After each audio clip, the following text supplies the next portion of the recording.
The pendulum is an ancient tool used for scrying and divination.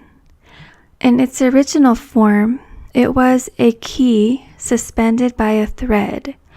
This was called cleidomancy. The thread was held by one person, and if the key began to revolve, any question was answered in the affirmative. Working along the same line, a finger ring could be used instead of a key, and later it was found that a small ball was even better. From here, the divination pendulum acquired more refined forms, such as that of a small crystal ball suspended from a gold chain, or a pear-shaped pendulum carved from ebony or ivory.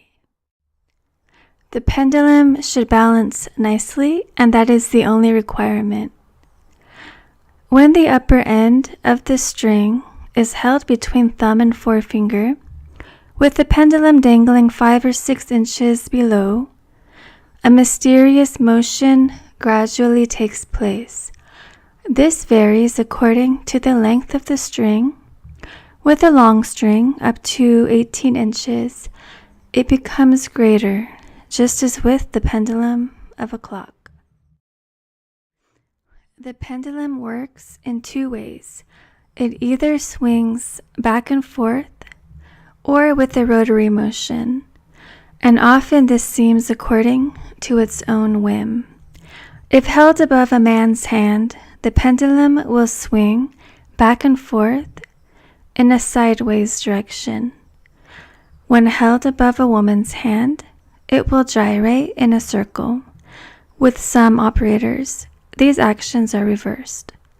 Also, the pendulum may swing lengthwise in some cases.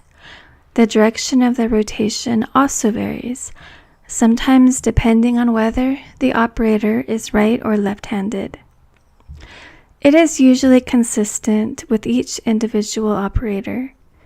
So when the pendulum was popularized, it was termed the sex detector because of its dual action. What is more remarkable, the pendulum sometimes tells whether an article belongs to a man or a woman. A cigarette holder, a lipstick, or any other small object can be placed in an envelope and given to the operator, who then uses the pendulum to determine whether the object belongs to a man or a woman. How accurate this may be is one question. What makes the pendulum operate is another. Without doubt, some muscular action is involved, as some people can cause the pendulum to operate by conscious motions. But in correct form, the action should be unconscious or subconscious. The pendulum should either work on its own, or in cases where it is supposed to move in a specific way, the operator should simply will it and not try to push it.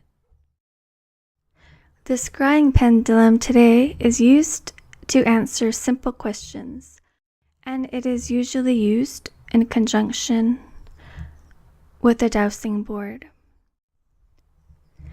Thank you for watching my video. I hope you enjoyed it. Many more videos on divination are coming soon. Please rate, share, and subscribe, and have a wonderful evening. Blessed be.